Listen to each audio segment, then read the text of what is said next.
கர்த்தருடைய பரிசுத்த நாமம் மகிமைப்படுவதாக. இன்னைக்கு சகோதரி ஜெபம் பண்ணும்போது கர்த்தருக்கு நன்றி சொல்லி ஜெபம் பண்ணாங்க இல்லையா? ஆமா. இன்னைக்கு நம்ம பார்க்க போற தலைப்பு கூட நன்றி அறிதல் உள்ளவராக இருங்கள் சொல்லி தான் நம்ம பார்க்க போறோம். நம்ம கர்த்தர் நமக்கு செய்த கிருபையும் தயவும் இரக்கமும் மகா பெரியது.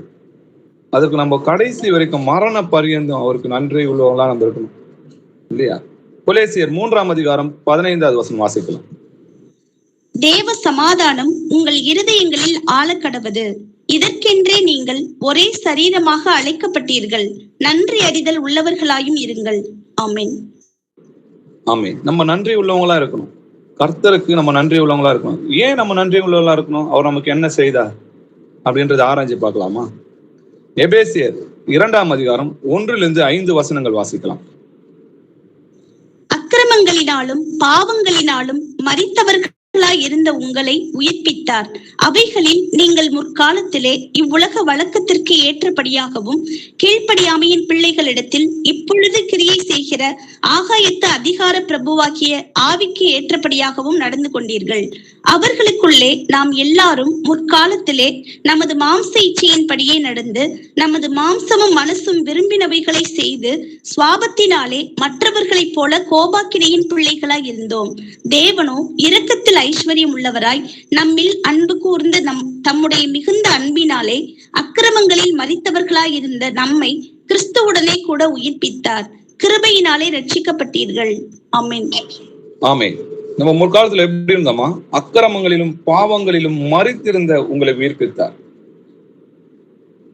முற்காலத்துல நம்ம எப்படி இருந்தோமா? இவ்வுலக வழக்கத்திற்கு ஏற்றபடியாகவும் கீழ்ப்படியாமையின் பிள்ளையிடத்தில் இப்பொழுது கிரியை செய்கிற ஆகாயத்து அதிகார பிரபுவாகிய, அதாவது பிசாசோட பிள்ளைகளா இருந்தோம்னு சொல்லி எழுதியிருக்கு. ஆவிக்கேற்றபடியாகவும் நடந்து கொண்டீர்கள். பிசாசோட கிரியையின்படியும் பிசாசோட பிள்ளைகளா தான் நம்ம இருந்தோம். அவர்களுக்குள்ளே நாம் எல்லோரும் முற்காலத்தில் நமது மாம்ச இச்சையின்படியே நடந்து நமது மாம்சமும் மனதும் விரும்பினவைகளை செய்து சுபாவத்தினாலே மற்றவர்களை போல எப்படி இருந்தோமா? கோபாக்கினை பிள்ளைகளாய் இருந்தோம். அப்போ கோபாக்கினை பிள்ளைகளா இருந்தோம். தேவனோ இரக்கத்தில் ஐஸ்வர்யம் உள்ளவராய் நம்மில் அன்பு கூர்ந்து மிகுந்த அன்பினாலே அக்கிரமங்களில் மரித்திருந்த பாவங்களில் மரித்திருந்த நம்மை கிறிஸ்துவோட கூட உயிர்ப்பித்தார். கிருபையினாலே ரட்சிக்கப்பட்டோம். இயேசு கிறிஸ்து சிலுவையில ரத்தம் சிந்தலன்னா நமக்கு பரலோக ராஜ்யம் கிடையாது. அவர் மரிக்கலைன்னா நம்மளுக்கு நித்திய ஜீவன் கிடையாது. அப்போ அக்கிரமங்களிலும் பாவங்களிலும் மரித்திருந்த நம்மை உயிர்ப்பித்தார். சரி, நம்ம அவரை கூப்பிட்டோமா, இல்ல அவருக்காக நன்மை செஞ்சோமா, அவருக்காக நம்ம பிரியமா இருந்தோமா, அவரோட பிள்ளைகளா இருந்தோமான்னு கேட்டா வசனம் சொல்லுது நம்ம அவர்களுக்கு சத்துருக்களா இருந்தோம். விக்கிரங்களை வணங்கியிருந்தோம், விபச்சாரக்காரரா இருந்தோம், பொருளாசைக்காரரா இருந்தோம், இந்த உலகத்தின்படி மாம்ச இச்சைகளுக்கு அடிமையா இருந்தோம், தேவனை அறியாதவர்களா இருந்தோம், துன்மார்க்கனா இருந்தோம். அப்படி இருக்கும்போது கர்த்தர் நம் மீது அன்பு கொண்டு நமக்காக இறங்கி வந்தார். அவர் வசனம் சொல்லுது, உலக தோற்றத்துக்கு முன்னாடியே அவர் அடிக்கப்பட்ட தேவாட்டுக்குட்டி. இந்த உலகத்தை உண்டு பண்ணும்போதே அவர் நம்ம மனுஷனா இறங்கி வந்து இந்த ஜனத்தை ரட்சிக்கணும் அப்படின்னு அவருக்குள்ள அனாதி தீர்மானம் இருந்தது. அந்த அன்பின் ஆழம் எப்படி இருந்ததுன்னு யோசிச்சு பாருங்க. உலகம் உண்டாக்குறதுக்கு முன்னாடியே அடிக்கப்பட்ட தேவாட்டுக்கு. ரோமர் 5ஆம் அதிகாரம் 7-8 வசனங்கள் வாசிக்கலாம். நீதிமானுக்காக ஒருவன் மரிக்கிறது அரிது, நல்லவனுக்காக ஒருவேளை ஒருவன் மரிக்க துணிவான். நாம் பாவிகளாய் இருக்கையில் கிறிஸ்து நமக்காக மரித்ததினாலே தேவன் நம்மேல் வைத்த தமது அன்பை விளங்க பண்ணுகிறார். ஆமென். ஆமென். நீதிமானுக்காக ஒருவன் மரிக்கிறது அரிது, நல்லவனுக்காக ஒருவேளை ஒருவன் மரிக்க துணிவான். ஆனா நம்ம எப்படி இருந்தோம்? நாம் பாவிகளாய் இருக்கையில் கிறிஸ்து நமக்காக மரித்ததினாலே தேவன் நம்ம மேல் வைத்த தமது அன்பை விளங்க பண்ணினார். அப்படிப்பட்ட அன்பு அறிவு கட்ட முடியாத அன்புன்னு சொல்லி வேத வசனங்கள் எழுதியிருக்கு. நான் தேவனை தேடல, தேவனுக்கு பிரியமா நடக்கல, அவரை யாருன்னு எனக்கு தெரியாது, நான் துன்மார்க்கனா இருந்தேன், தேவனை அறியாதவனா இருந்தேன், பிசாசோட பிள்ளையா இருந்தேன். அப்படி இருக்கும்போது நான் நரகத்துக்கு போக கூடாது, என்னை ரட்சிக்கணும் அப்படின்றதுக்காக எனக்காக சிலுவையின் மரணத்தை ருசி பார்த்தேன். கிறிஸ்து நமக்காக தம்மை தேவனுக்கு சுகந்த வாசனையான காணிக்கையாகவும் பலியாகவும் ஒப்பு கொடுத்து நம்மில் அன்பு கூர்ந்தது போல நீங்களும் அன்பில் நடந்து கொள்ளும். அப்போ கிறிஸ்து தேவனுக்காக எப்படி இருக்கு, காணிக்கையாகவும் பலியாகவும் தம்மை தாமே ஒப்பு கொடுத்தார். நம்ம அவருக்கு சத்ருகளா இருந்தோம், குற்ற நிவாரண பலியாக தம்மை தாமே பலி கொடுத்தார். அவருடைய பாடுகளை நம்மளால சொல்லி ஒரு சிலுவையின் மரணம்னு சொல்லி ஒரு வார்த்தையில அதை கடந்து போக முடியாது. அப்போ இந்த கிறிஸ்து யாரு, அவர் ஏன் இந்த பாடுகளை இவ்வளவு பாடுகளையும் சகித்தார் என்பதை நம்ம அந்த ஆழம் உயரம் என்னதுன்றதை நம்ம அறிஞ்சோமானா அந்த அறிவு கட்ட முடியாத அன்பை நம்ம புரிந்து கொள்ள நம்மள வல்லவராக முடியும். வாசிக்கலாம் மத்தேயு 26ஆம் அதிகாரம் 67-68 வசனங்கள். அப்பொழுது அவருடைய முகத்தில் துப்பி அவரை குட்டினார்கள். சிலர் அவரை கன்னத்தில் அறைந்து, கிறிஸ்துவே, உம்மை அடித்தவன் யார்? அதை ஞான திருஷ்டியினால் எங்களுக்கு சொல்லும் என்றார்கள். ஆமென். ஆமென். அவருடைய முகத்தில் துப்பி அவரை குட்டினார்கள். சிலர் அவரை கன்னத்தில் அறைந்து, கிறிஸ்துவே, உம்மை அடித்தவன் யார்? அதை ஞான திருஷ்டினால் எங்களுக்கு சொல்லும் சொல்லி பரியாசம் பண்றாங்க. அவர் யார முகத்துல எச்ச துப்புனாங்க தெரியுமா? யார அடித்தாங்க தெரியுமா? யார பரியாசம் பண்ணாங்க தெரியுமா? சர்வ பலமுள்ள தேவனாகிய கர்த்தர். இப்பிரபஞ்சத்தின் பிரபுக்களில் ஒருவனும் அறியவில்லை, அறிந்தார்கள் ஆனால் மகிமையின் கர்த்தரை அவர்கள் சிலுவையில் அறிந்திருக்க மாட்டார். தேவன் மனிதனாக இறங்கி வந்தார், அடிமையின் சாயலாகி வந்தார். தேவனை ஒருவனும் ஒரு காலம் கண்டது கிடையாது. ஆனா தேவன் மாம்சத்தில் வெளிப்பட்டார், தேவ தூதர்களால் காணப்பட்டார்னு சொல்லி எழுது. அப்படிப்பட்ட மகிமையுள்ள தேவன் மனிதனாக இறங்கி வந்திருக்கும் போது அவரை பார்த்துதான், அவரை தான் இவங்க இப்படி பரியாசம் பண்ணி எச்ச துப்பி அவரை அவமானப்படுத்தினாங்க. வாசிக்கலாம் மத்தேயு 27ஆம் அதிகாரம் 28-31 வசனங்கள். அவர் வஸ்திரங்களை கலற்றி சிவப்பான மேலங்கியை அவருக்கு உடுத்தி முள்ளுகளால் ஒரு முடியை பின்னி அவர் சிரசின் மேல் வைத்து அவர் வலது கையில் ஒரு கோலை கொடுத்து அவர் முன்பாக முழங்கால் படியிட்டு, யூதருடைய ராஜாவே வாழ்க என்று அவரை பரியாசம் பண்ணி அவர் மேல் துப்பி அந்த கோலை எடுத்து அவரை சிரசில் அடித்தார்கள். ஆமென். ஆமென். அவர் வஸ்திரங்களை கலற்றி சிவப்பான மேலங்கியை அவருக்கு உடுத்தி முள்ளுகளால் ஒரு முடியை பின்னி அவர் சிரசின் மேல் வைத்து அவர் வலது கையில் ஒரு கோலை கொடுத்து அவருக்கு முன்பாக முழங்கால் படிட்டு, யூதருடைய ராஜாவே வாழ்க என்று அவரை பரியாசம் பண்ணி அவர் மேல என்ன பண்றாங்க, அவர் மேல் தூப்பி அந்த கோலை எடுத்து அவர் சிரசின் மேல் அடித்தாங்க.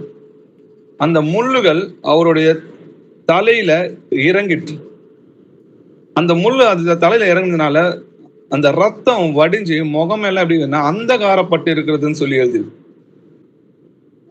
அவரை பரியாசம் பண்ண பிறகு என்ன பண்றாங்க, திரும்ப அந்த மேலங்கை அவருக்கு கொடுத்து சிலுவையில் அரும்படி கொண்டு போறாங்க இல்லையா? அவரோட அந்த ரத்தம் அவர் முகத்தெல்லாம் பட்டு எப்படி இருக்குதுன்னா அந்தகாரமா இருந்ததுன்னு சொல்லி எழுதியிருக்கு வசனங்கள். ஏன் முள்முடியை தன் தலையில சுமந்தார்னா, ஆதாம் பாவம் செய்தனாலதான் நமக்கு சாபம் உண்டாயிடுச்சு, மரணம் உண்டாயிடுச்சு இல்லையா? பாவத்தின் சம்பளம் மரணம்னு சொல்லி எழுதியிருக்கு. அப்போ இந்த முள்ளு ஆதாமுக்கு எப்படி இருக்குமா, அது முள்ளும் குறுக்குமா இருக்கும்னு சொல்லி எழுதியிருக்கு. பூமியில அவன் செய்யற போற எல்லா வேலையிலும் அது முள்ளும் குறுக்குமா, அந்த சாபத்தை நம்மளோட தலைகள் மேல் சுமத்தினார், சுமந்து கொண்டார், நம்முடைய பாவங்களை சுமந்தார். ஏசாயா 53ஆம் அதிகாரம் 2வது வசனம் வாசி. இளம் கிளையை போலவும் வறண்ட நிலத்திலிருந்து துளிர்க்கிற வேரை போலவும் அவனுக்கு முன்பாக எழும்புகிறார். அவருக்கு அழகும் இல்லை, சௌந்தரியமும் இல்லை. அவரை பார்க்கும் போது நாம் அவரை விரும்பத்தக்க ரூபம் அவருக்கு இல்லாதிருந்தது. ஆமென். ஆமென். அவருக்கு அழகும் இல்லை, சௌந்தரியமும் இல்லை. அவரை பார்க்கும் போது நாம் அவரை விரும்பத்தக்க ரூபம் அவருக்கு இல்லாதிருந்தது. எதனால? அவர் முகம் அந்தகாரம் அடைந்ததுன்னு சொல்லி எதனால? இந்த சிலுவையின் பாடுகளினாலும் அந்த இரத்த கரையினாலும் கிட்டத்தட்ட காலையில 6 மணியிலிருந்து மதியம் 3 மணி வரைக்கும் அந்த சிலுவை பாடுகளை அனுபவித்தார். கிட்டத்தட்ட 6 மணி நேரம், 9 மணிக்கு ஒரு சிலுவையில் அறைகிறாங்க. கிட்டத்தட்ட 6 மணி நேரம். நம்மளோட டைம் பார்த்தீங்கன்னா 9 மணிக்கு சிலுவையில் அறைகிறாங்க. 6 மணி 3 மணி மதியானம் 3 மணிக்கு அவர் ஜீவனை விடுறாரு. அது வரைக்கும் 6 மணி நேரம் சிலுவையில தூங்கினார். அவ்வளவு பாடுகளை சகித்தார். அவர் சாட்டையில அடிக்கும் போது பாத்தீங்கன்னா ரோமர்கள் என்ன பண்ணுவாங்கன்னா, அந்த இரும்பு கம்பிய அந்த சாட்டையோட முறுக்கி வேற வேற பக்கமா திருப்பி வச்சிருப்பாங்க. அது அவர் அடிக்கும் போது என்ன ஆகும்னா அந்த சதைகளுக்குள்ள அந்த ஆணி போய் மாட்டிக்கும், இழுக்கும் போது அந்த சதையோட பிஞ்சிட்டு வரும். அதனாலதான் அப்பம் பிடும்போது நம்ம என்ன பண்றோம், அந்த சிலுவையின் பாடுகளை நினைவு கூறுவோம். முள்ளுகள் அந்த தலைக்குள்ள நுழைந்து அந்த ரத்தங்கள் சிந்தி வடியும் போது நம்ம என்ன நினைக்கிறோம், திராட்சை ரசம் கொடுக்கும்போது நம்ம என்ன நினைக்கிறோம், நம்முடைய பாவங்களுக்காக என்னுடைய கிறிஸ்து, நம்முடைய கிறிஸ்துன்னு சொல்லிடுறது, நம்முடைய கர்த்தர்னு நமக்காக சிலுவையில பாடுபட்டதை நம்ம நினைவு கூறும்படியாக அதை செய்கிறோம். அவர் அசட்டை பண்ணாங்க. வசனம் சொல்லுது, ஏசாயா 53 3வது வசனம். அவர் அசட்டை பண்ணப்பட்டவரும் மனுஷரால் புறக்கணிக்கப்பட்டவரும் துக்கம் நிறைந்தவரும் பாடு அனுபவித்தவருமாயிருந்தார். அவரை விட்டு நம்முடைய முகங்களை மறைத்து கொண்டோம். அவர் அசட்டை பண்ணப்பட்டிருந்தார், அவரை எண்ணாமற் போனோம். ஆமென். ஆமென். அவர் அசட்டை பண்ணப்பட்டவரும் மனுஷரால் புறக்கணிக்கப்பட்டவரும் துக்கம் நிறைந்தவரும் பாடு அனுபவித்தவருமாயிருந்தார். இன்னைக்கும், அன்னைக்கு மட்டும் அவர் அசட்டை பண்ணல, இன்னைக்கும் கர்த்தர் யாருன்றதை உணர்ந்து இயேசுவை சர்வ வல்லமுள்ள தேவன்னு சொல்லுவாங்க. வசனத்தெல்லாம் அவர் தேவன்றதுக்கான வசனத்தை பார்க்காமலே கண்ணை மூடின்னு ஒப்பிப்பாங்க. ஆனா இருதயங்கள் அந்த நன்றி அறிதல் உள்ளவங்களா இருக்கிறாங்களான்னு கேட்டா இல்ல. இன்னமும் கர்த்தரை அசட்டை பண்ணுவாங்க. ஒரு சபை கூடி வருதில்ல, எப்போ வருவாங்க பாருங்க, லேட்டா வருவாங்க. இவங்க வேலைக்கு போறதுக்கோ மற்ற காரியங்களுக்கோ இவங்க லேட்டா போவாங்களா, அசட்டை பண்ணுவாங்களான்னு கேட்டா கிடையாது. ஆனா சபைகள்ல பாத்தீங்கன்னா அவங்க அசட்டை பண்ணுவாங்க. இன்னமும் பாத்தீங்கன்னா சபை கூடி வருது சிலர் விட்டுவிடக் கூடாதுன்னு சொல்லி எழுதிருக்கு. அன்புக்கும் நற்கிரிகைக்கும் சீர் பொருந்துறதுக்கும் நம்ம ஏவப்படபடிக்கும் ஒருவருக்கு ஒருவர் புத்தி சொல்றதுக்கும் நற்கிரியை செய்யறதுக்கு வந்துதான் தேவனை அறிகிற அறிவில் வளர்றதுக்காக தான் சபை கூடி வருது. ஆனா அதை அழகா என்ன பண்ணுவாங்க, இந்த வாரம் விட்டு அடுத்த வாரம் போகலாம். எதுக்கு அவங்க முக்கியத்துவம் கொடுப்பாங்க தெரியுமா? அழிஞ்சு போற மாம்ச கிரிகைகளுக்கும் அழிஞ்சு போற சொந்தங்களுக்காகவும் தான் தேவனை அசட்டை பண்ணி விட்டுட்டு போவாங்க. ஏன்னா அவங்களுக்குள்ள அந்த நன்றி அறிதல் இல்லை. என் கர்த்தர் எனக்காக நினைக்கணும், எனக்காக சிலுவையில் அறையப்பட்டார். அப்படிப்பட்ட கர்த்தரோட ஐக்கியமா இருக்கிறதுக்காக நான் சபைக்கு வரேன்ற அந்த உணர்வு இருக்கணும். ஆனா இன்னைக்கு எத்தனை பேர்கிட்ட அந்த நன்றி அறிதல் உள்ளவராக இருக்கிறாங்க? யாருக்காக நம்ம கர்த்தரை விட்டு கொடுக்கலாமா? வசனம் சொல்லுது, தன் மனைவியாவது தன் பிள்ளைகளாவது தன் தகப்பனையாவது தன் தாயாவது என்னிலும் அதிகமாய் நேசிக்கிறவன் தேவனுடைய ராஜ்யத்துக்கு பாத்திரன் அல்லன்னு சொல்லி எழுது. அப்படிப்பட்ட கர்த்தரை நம்ம அசட்டை பண்ணலாமா? ஏசாயா 53 4-5 வசனங்கள் வாசிக்கும். மெய்யாகவே அவர் நம்முடைய பாடுகளை ஏற்றுக்கொண்டு நம்முடைய துக்கங்களை சுமந்தார். நாமோ அவர் தேவனால் அடிபட்டு வாதிக்கப்பட்டு சிறுமைப்பட்டவர் என்று எண்ணினோம். நம்முடைய மீறுதல்களின் நிமித்தம் அவர் காயப்பட்டு நம்முடைய அக்கிரமங்களின் நிமித்தம் அவர் நொறுக்கப்பட்டார். நமக்கு சமாதானத்தை உண்டு பண்ணும் ஆக்கினை அவர் மேல் வந்தது. அவருடைய தழும்புகளால் குணமாகிறோம். ஆமென். ஆமென். மெய்யாகவே அவர் நம்முடைய பாடுகளை ஏற்றுக்கொண்டு நம்முடைய துக்கங்களை சுமந்தார்னு சொல்லியது. நாமோ அவர் தேவனால் அடிக்கப்பட்டு வாதிக்கப்பட்டு சிறுமைப்பட்டார் என்று எண்ணினோம். நம்முடைய மீறுதல் நிமித்தம் அவர் காயப்பட்டு நம்முடைய அக்கிரமங்கள் நிமித்தம் அவர் நொறுக்கப்பட்டார். நமக்கு சமாதானத்தை உண்டு பண்ணும் ஆக்கினை அவர் மேல விழுந்தது. நம்ம தேவனிடத்துல ஒப்புரவு ஆகணுன்றதுக்காக தான் அவர் தான் தன்னை தேவனுக்கு சுகந்த காணிக்கையாகவும் பலியாகவும் ஒப்பு கொடுத்தார்.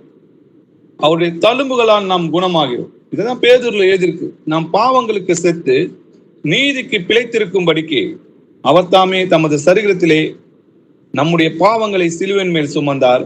அவருடைய தழும்புகளால் நம்ம குணமாகும். அப்ப பாவங்களுக்கு செத்து நீதிக்கு பிழைத்திருக்கணுன்றதுக்காக தான் கர்த்தர் நமக்காக தான் நொறுக்கப்பட்டார், நமக்காக தான் காயப்பட்டார் அப்படின்றத நம்ம புரிஞ்சுக்கணும். அந்த உணர்வு, நான் பாவி, என்னை ரட்சிக்க என் தேவன் வந்தார். நம்ம நீதிமான் நினைக்கும் போது தான் அந்த அசட்டை பண்ணுவோம். நான் குற்றம் உள்ளவனா இருந்தேன், நான் அக்கிரமக்காரனா இருந்தேன். அந்த அன்பு இப்படி அயோக்கியமா இருக்கும் போது என்னை தேடி வந்த என் கர்த்தர், அந்த அன்பு என்னதென்று நீங்க ருசிச்சு பார்க்கணும். அப்படி பார்த்தீங்கன்னா அவருக்காக பக்தி வைராக்கியம் உள்ளவர்களாக நீங்க நிற்பீங்க. மத்தேயு 27 29-40 வசனங்கள் வாசி. மற்றவர் முள்ளுகளால் ஒரு முடியை பின்னி அவர் சிரசின் மேல் வைத்து அவர் வலது கையில் ஒரு மன்னிச்சிருங்க சிஸ்டர், 27 39-40 வசனம். அந்த வழியாய் நடந்து போகிறவர்கள் தங்கள் தலையை துலுக்கி, தேவாலயத்தை இடித்து 3 நாளைக்குள்ளே கட்டுகிறவனே, உன்னை நீயே ரட்சித்துக் கொள். நீ தேவனுடைய குமாரனானால் சிலுவையிலிருந்து இறங்கி வா என்று அவரை தூஷித்தார்கள். ஆமென். ஆமென். தேவனை திட்டுறது பேர் தான் தூஷிக்கிறதுன்னு சொல்லுவாங்க இல்லையா? அப்போ அவர் தேவனுடைய குமாரனானால் சிலுவையிலிருந்து இறங்கி வான்னு சொல்லி அவரை தூஷிக்கிறாங்க. ஆனால் அவர் என்ன பண்றாரு? அவர் தம்முடைய வாயை திறக்கவில்லைன்னு சொல்லி எழுதிருக்கு. பதிலுக்கு அவர் எப்படி இருந்தார்? அவர் வையப்படும் போது பதில் வையாமலும், பாடுபடும் போது பயமுறுத்தாமலும், நியாயமாய் தீர்ப்பு செய்கிறவர்களுக்கு தம்மை தாமே ஒப்பு கொடுத்தார். அப்பவும் பாருங்க, பிதாவே இவர்களை மன்னியும், தாங்கள் செய்கிறது என்னதென்று அறியாது இருக்கிறாங்கன்னு சொன்னார். அப்படிப்பட்ட அந்த அன்பை உங்களால உணர முடியுதா? யார் தெரியுமா அவங்களை சிலுவையில இறந்தது? யார் மேல அவர் உயிரும் அன்பும் இரக்கமும் தயவும் வைத்திருந்தாரோ அந்த சொந்த ஜனங்க தான் அவர் சிலுவையில இருந்தாங்க. போராடெல்லாம் நன்மை செய்திருந்தார். எல்லாரையும் குணப்படுத்தினார், மரித்தவர்களை உயிரோட எழுப்பினார், நோயாளிகளை சுகப்படுத்தினார், பேய்களை ஓட்டினார். அவர் சுற்றி திரிந்தார்னு சொல்லி எழுதியிருக்கு, நன்மை செய்கிறவராய். அப்படிப்பட்ட ஜனங்க பரபாசை விடுதலை பண்ணுங்க, இயேசுவையோ சிலுவையில் அறைங்கன்னு சொன்னாங்க. அப்ப நம்ம எல்லாரும் அவர்கள் துரோகிகளா இருக்கிறோம். அப்படி இருந்தும் நமக்காக ஜீவனை கொடுத்தார். பிதாவே அவர்களை மன்னியும், அவர்கள் அறியாது செய்யறாங்கன்னு சொன்னார். அந்த அன்பை நம்ம புரிஞ்சுக்கணும். அவர் யார் தெரியுமா? சர்வ வல்லமுள்ள தேவனாகிய கர்த்தர்னு சொல்லி எழுதியிருக்கு. முந்தின மனுஷன் மண்ணால் உண்டானவன், 2ஆம் மனுஷன் வானத்திலிருந்து இறங்கி வந்த கர்த்தர்னு சொல்லி எழுதியிருக்கு. ஏசாயா 43ஆம் அதிகாரம் 10-11 வசனங்கள் வாசிக்கும். நானே அவர் என்று நீங்கள் உணர்ந்து என்னை அறிந்து விசுவாசிக்கும்படிக்கு நீங்களும் நான் தெரிந்து கொண்ட என் தாசனும் எனக்கு சாட்சிகளாய் இருக்கிறீர்கள் என்று கர்த்தர் சொல்லுகிறார். எனக்கு முன் ஏற்பட்ட தேவன் இல்லை, எனக்கு பின் இருப்பதும் இல்லை. நானே கர்த்தர், என்னை அல்லாமல் இரட்சகர் இல்லை. ஆமென். ஆமென். நானே அவர் என்று நீங்கள் உணர்ந்து என்னை அறிந்து விசுவாசிக்கும்படி. அப்போ இயேசு கிறிஸ்துவை யாருன்னு உணரணும்? அவர் தான் சர்வ வல்லமுள்ள தேவனாகிய கர்த்தர், அவர் தான் பிதா. அப்படிப்பட்ட தேவன் தான் நமக்காக மனிதனாய் இறங்கி வந்தார். பரலோகத்துல அவர் சிங்காசனத்துல வீட்டு இருக்கும் போது ஒரு பரம சேனை யாரும் அவருக்கு முன்னாடி உட்கார முடியாது. தன்னுடைய சட்டைகளை, கால்களையும் கைகளையும் தலைகளையும் மூடிக்கொண்டு கர்த்தர் பரிசுத்தர், பக்தர் பரிசுத்தர்னு ஓயாம இரவும் பகலும் அவரை துதிக்கிறது தான் அவங்களுக்கு வேலை. ஒரே ஒரு தூதன் இந்த பூமியை அழிக்க முடியும். அவ்வளவு வல்லமை கொண்ட தூதர்கள் முதலாக அவருக்கு முன்னாடி நிற்க முடியாது, அஞ்சி நடுங்குவார்கள் சொல்லியது. தேவன் ஒருவர் உண்டு என்று பிசாசுகள் அஞ்சி நடுங்கு. இப்படிப்பட்ட தேவன் அடிமையின் சாயலாகி மனித ரூபமாய் காணப்பட்டார்னு எழுதியிருக்கு. அந்த வார்த்தை மாம்சமாயின்னு சொல்லி எழுதியிருக்கு. அப்படிப்பட்ட தேவனை யாரு அவரோட வல்லமை என்னன்றதை உணர்ந்து அவர் அவ்வளவு வல்லமை உள்ளவரா இருந்தோம், நம்மை போல ஒரு சாதாரண அடிமையின் சாயலாய் மனித ரூபமானார்னு. எதுக்காக? நாம் உங்களையும் என்னைய ரட்சிக்கிறதுக்கு தான். எனக்கு முன் ஏற்பட்ட தேவனும் கிடையாது, எனக்கு பின் இருப்பதும் இல்லைன்னு சொல்லியது. தேவன் ஒருவர் தான். நானே கர்த்தர், என்னை அல்லாமல் ரட்சகர் இல்லைன்னு சொல்றாரு இல்லையா? அதனால்தான் இன்று கர்த்தராகிய கிறிஸ்து என்னும் ரட்சகர் உங்களுக்கு தாவீதின் ஊரிலே பிறந்திருக்கிறார். எப்படி? நம்மளை ரட்சிக்கிறதுக்கு மனுஷனாக இறங்கி வந்தார். ஏன்னா நியாய பிரமாணத்தின்படி ஏறக்குறைய ரத்தம் சிந்தது இல்லாம பாவ மன்னிப்பு கிடையாது. அப்போ பிள்ளைகள் மாம்சமும் ரத்தத்தை உடையவராய் இருக்க அவரும் அவர்களைப் போல மாம்சமும் ரத்தத்தை உடையவரானார். எதுக்காக? மரணத்துக்கு அதிகாரியான பிசாசானவனை தமது மரணத்தினாலே அழிக்கும்படிக்கும் ஜீவ காலம் எல்லாம் மரண பயத்தினாலே அடிமைத்தன்னம் உள்ளவரானவர்களுக்கு யாவரையும் விடுதலை பண்ணும்படிக்கு அப்படி ஆனார்னு சொல்லி எழுது. அப்போ சுவிசேஷமே என்னது? நாங்கள் எங்களையே பிரசங்கிக்காமல் கிறிஸ்து இயேசுவை கர்த்தர் என்று பிரசங்கிக்கணும். அப்ப இயேசு கிறிஸ்துவை கர்த்தர் என்றும் எங்களையோ உங்களுடைய ஊழியக்காரர் என்று பிரசங்கிக்கிறார் பவுல். அப்ப இயேசுவை கர்த்தர் என்று அறிவிக்கிறது தான் சுவிசேஷம். கர்த்தர்னா மகாதேவன் அர்த்தம். வாசிக்கலாம். சங்கீதம் 95ஆம் அதிகாரம் 3-3 வசனம் வாசிங்க. கர்த்தரே மகாதேவனும் எல்லா தேவர்களுக்கும் மகாராஜனுமாய் இருக்கிறார். ஆமென். ஆமென். கர்த்தரே மகாதேவனும் எல்லா தேவர்களுக்கும் மகாராஜாவா இருக்கிறார். அதனால்தான் தீத்து 2ஆம் அதிகாரம் 13வது வசனத்துல நாம் நம்பி இருக்கிற ஆனந்த பாக்கியத்திற்கும் மகாதேவனும் நமது ரட்சகரமாய் இருக்கிற இயேசு கிறிஸ்துன்னு சொல்லி எழுதியிருக்கு. அந்த மகாதேவன் இயேசு கிறிஸ்துனா கர்த்தரே மகாதேவன். பிதாக்கள் அவர்களுடையவே, மாம்சத்தின்படி கிறிஸ்துவும் அவர்களில் பிறந்தாரே, இவர் என்றென்றைக்கும் ஸ்தோத்தரிக்கப்பட்ட சர்வத்திற்கும் மேலான தேவன் எழுதியிருக்கு. அவருக்கு மேல தேவன்லாம் கிடையாது. அப்படிப்பட்ட தேவன் நமக்காக இறங்கி வந்தார். சரி, ஏன் அப்போ அந்த சிலுவையின் மரணத்துல அவர் நினைச்சிருந்தா நோவா காலத்துல அழித்து போட்டது போல அழிச்சு போட்டுக்கலாமே, இல்ல லோத்து காலத்துல அழிச்சு போட்டது அழிச்சு போட்டுக்கலாமே, ஃபர்ஸ்ட்ல இருந்து திரும்ப உண்டாக்கி இருக்கலாமே. ஏன் ஒரு இந்த சிலுவையின் பாடுகளை சுமந்து எவ்வளவு பொறுமையும் இதெல்லாம் சகித்தார், இவ்வளவு அவமானத்தை சகித்தார் அப்படின்ற அந்த கேள்வியை நம்ம கேட்டு பார்க்கணும். எபிரேயர் 12ஆம் அதிகாரம் 2வது வசனம் வாசிக்கலாம். அவர் தமக்கு முன் வைத்திருந்த சந்தோஷத்தின் பொருட்டு அவமானத்தை எண்ணாமல் சிலுவையை சகித்து தேவனுடைய சிங்காசனத்தின் வலது பாரிசத்தில் வீற்றிருக்கிறார். ஆமென். ஆமென். அவர் தமக்கு முன் வைத்திருந்த சந்தோஷத்தின் பொருட்டு, அவருக்கு முன்னாடி என்ன சந்தோஷம் இருந்துச்சு? அந்த சந்தோஷத்துக்காக இந்த அவமானத்தை எண்ணாமல் சிலுவையை சகித்து தேவனுடைய சிங்காசனத்தின் வலது பரிசத்தில் விட்டிருக்கிறார். தேவனுடைய வல்லமையில் விட்டிருக்கிறார். பரலோகத்தில் கர்த்தராய் இருக்கிற இயேசு கிறிஸ்து சொல்லி எழுதியிருக்கு. அப்போ பரலோகத்துல இருந்து அவர் இறங்கின கர்த்தர் தான் அவரு. முதலாம் மனிதன் மண்ணால் உண்டானவன், 2ஆம் மனிதன் வானத்திலிருந்து இறங்கி வந்த கர்த்தர் தான். அப்போ அவருக்கு முன்னாடி என்ன சந்தோஷம் இருந்துச்சு? அந்த சந்தோஷத்துக்காக தான் இந்த அவமானத்தை சகித்தார்னு சொல்லி எழுதியிருக்கு இல்லையா? அவருக்குள்ள என்ன சந்தோஷம், அவருக்கு முன்னாடி என்ன சந்தோஷம் இருந்துச்சுன்றதை பார்க்கலாம். அவர் தமக்கு முன் வைத்திருந்த சந்தோஷத்தின் பொருட்டு அவமானத்தை எண்ணாமல் சிலுவையை சகித்தார்னு சொல்லி எழுதியிருக்கு இல்லையா? எபிரேயர் 2ஆம் அதிகாரம் 9-10 வசனங்கள் வாசிக்கலாம். என்றாலும் தேவனுடைய கிருபையினால் ஒவ்வொருவருக்காகவும் மரணத்தை ருசி பார்க்கும்படிக்கு தேவதூதரிலும் சற்று சிறியவராக்கப்பட்டிருந்த இயேசு கிறிஸ்து மரணத்தை உத்தரித்ததின் நிமித்தம் மகிமையினாலும் கனத்தினாலும் முடிசூட்டப்பட்டதை காண்கிறோம்.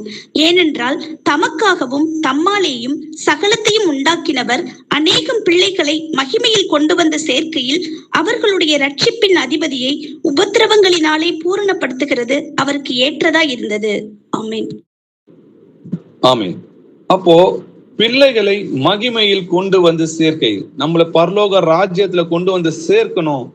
அப்போ சிலுவையின் பாடுகள் அவருக்கு என்ன சந்தோஷம் இருந்துச்சா? அவருக்கு முன்னாடி ஒரு சந்தோஷம் இருந்துச்சு, பிள்ளைகளை நம்ம மகிமையில வந்து கொண்டு சேர்க்க போறோம், அவங்க நம்மளுடைய ராஜ்யத்துல நம்ம இருக்க போறாங்க, என்னோட கூட இந்த ராஜ்யத்தின் மகிமையை அவங்க அடைய போறாங்கன்ற அந்த சந்தோஷத்துக்காக தான் உங்களையும் என்னையும் தேவனுடைய ராஜ்யத்துக்கு கொண்டு போகணுன்ற அந்த சந்தோஷத்துக்காக தான் இந்த அவமானத்தை சகித்து சந்தோஷத்தோட அந்த சிலுவையின் மரணத்தை ஏற்றுக்கொண்டார்.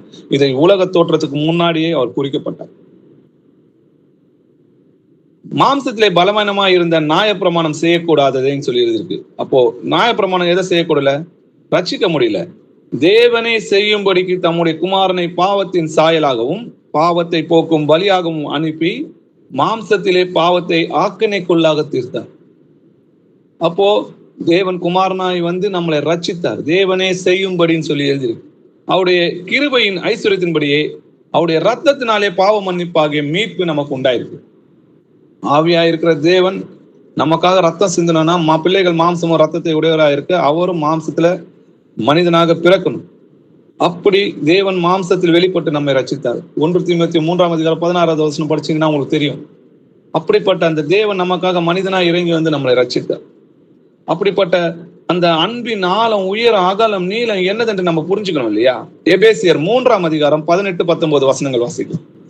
சகல பரிசுத்தவான்களோடும் கூட கிறிஸ்துவினுடைய அன்பின் அகலமும் நீளமும் ஆழமும் உயரமும் என்னதென்று உணர்ந்து அறிவுக்கு எட்டாத அந்த அன்பை அறிந்து கொள்ள வல்லவர்களாகவும் தேவனுடைய சகல பரிபூரணத்தாலும் நிறையப்படவும் அவர் தமது மகிமையினுடைய ஐஸ்வர்யத்தின்படியே உங்களுக்கு அனுகிரகம் பண்ண வேண்டும் என்று வேண்டிக் கொள்ளுகிறேன். ஆமென். ஆமென். அப்போ அந்த கிறிஸ்துவோட அன்பின் ஆழமும் நீளமும் அகலமும் உயரமும் என்னதென்று உணரணும் இல்லையா? அந்த அன்பு என்னதென்று உணரணும். ஒரு புழுக்களுக்காக நம்ம மதிப்போமா? நம்ம மனிதர்கள் தேவனுக்கு புழுக்களை போல இருக்கிறோம்னு சொல்லி எழுதியிருக்கு. தூசுகளை போல இருக்கிறோம். அப்படிப்பட்ட ஒன்றத்துக்கும் புரோஜனம் இல்லாத நமக்காக, அக்கிரமக்காரனா இருக்கு நமக்காக இவ்வளவு பெரிய தியாகத்தை அவர் செய்வாரா? அப்ப அதுதான் வசனம் சொல்லுது. அறிவு கட்ட முடியாத அந்த அன்பை அறிந்து கொள்ள வல்லவர்களாகவும் தேவனுடைய சகல பரிபூரணத்தாலும் நிறையப்படவும் அவர் தமது மகிமையினுடைய ஐஸ்வர்யத்தின்படி அந்த அன்பு, இரக்கம், இதெல்லாம் ஐஸ்வர்யம் சொல்லி எழுதியிருக்கு. உங்களுக்கு அனுகிரகம் பண்ண வேண்டும் சொல்லி வேண்டிக்கிறேன். அப்போ அவ்வளவு பெரிய அந்த அன்பை நம்ம புரிஞ்சுக்கணும். அதனால்தான் ஒருவன் கர்த்தராகிய இயேசு கிறிஸ்துவிடத்தில் அன்பு கூறாமல் போனால் அவன் சபிக்கப்பட்டவனா இருக்க கடவன். கர்த்தர் வருகிறார்னு சொல்லி எழுதியிருக்கு. அப்படிப்பட்ட நம்முடைய கர்த்தர் வருகிறார்னு சொல்லி எழுதியிருக்கு. அப்போ அந்த இடத்துல கர்த்தராகிய இயேசு கிறிஸ்துவிடத்தில் அன்பு கூறாமல் போனால் சபிக்கப்பட்டது. இப்படிப்பட்ட அன்பை நம்மளுக்கு காட்டியும் அந்த அன்பு என்னதென்று நம்ம உணராம இருந்தோம்னா, அப்படி உணராம நம்ம இருக்கிறோம்னா என்ன அர்த்தம்? வசனம் சொல்றது கிறிஸ்துவிடத்தில் ஒருத்தன் அன்பு கூறாமல் போனா அவன் சபிக்கப்பட்டவன் சொல்லிடுது. இப்ப கர்த்தர் வருகிறார்னா நிச்சயமா நம்மளை நியாயம் தீர்ப்பார். அவ்வளவு பெரிதான அந்த அன்பை உணர்ந்து கொள்ள முடியாதவங்களால எப்படி அவரோட கட்டளைகளை கை கொள்ள முடியும்? யார் அந்த அன்பு அதிகமா உணர்ந்து கொள்வாங்க தெரியுமா? நான் அதிகமா பாவம் செஞ்சிருக்கேன், நான் அதிகமா குற்றவாளி, நான் அநியாயக்காரன், நான் கெட்டவன் அப்படின்னு யாரெல்லாம் தன்னுடைய பாவங்களுக்கு அப்படிப்பட்டவங்க தான் இயேசு நமக்காக எவ்வளவு அன்பு செலுத்திருக்கிறார்ன்ற அந்த அன்பின் ஆழம் உயர அகலம் என்னதென்று அறிந்து கொள்வாங்க. லூக்கா 7ஆம் அதிகாரம் 40-47 வசனங்கள் வாசிக்கலாம். இயேசு அவனை நோக்கி, சீமோனே, உனக்கு நான் ஒரு காரியம் சொல்ல வேண்டும் என்றார். அதற்கு அவன், போதகரே, சொல்லும் என்றான். அப்பொழுது அவர், ஒருவனிடத்தில் 2 பேர் கடன் பட்டிருந்தார்கள். ஒருவன் 500 வெள்ளிக்காசும் மற்றவன் 50 வெள்ளிக்காசும் கொடுக்க வேண்டியதா இருந்தது. கொடுக்க அவர்களுக்கு நிர்வாகம் இல்லாத போது இருவருக்கும் கடனை மன்னித்து விட்டான். இப்படி இருக்க அவர்களில் எவன் அவனிடத்தில் அதிக அன்பாய் இருப்பான்? அதை சொல் என்றார். சீமோன் பிரதியுத்தரமாக, எவனுக்கு அதிகமாய் மன்னித்து விட்டானோ அவனே அதிக அன்பாயிருப்பான் என்று நினைக்கிறேன் என்றான். அதற்கு அவர், சரியாய் நிதானித்தாய் என்று சொல்லி ஸ்திரீயினிடமாய் திரும்பி சீமோனை நோக்கி, இந்த ஸ்திரீயை பார்க்கிறாயே, நான் உன் வீட்டில் பிரவேசித்தேன், நீ என் கால்களுக்கு தண்ணீர் தரவில்லை. இவளோ கண்ணீரினால் என் கால்களை நனைத்து தன் தலைமயிரினால் அவைகளை துடைத்தாள். நீ என்னை முத்தம் செய்யவில்லை. இவளோ நான் உட்பிரவேசித்தது முதல் என் பாதங்களை ஓயாமல் முத்தம் செய்தாள்.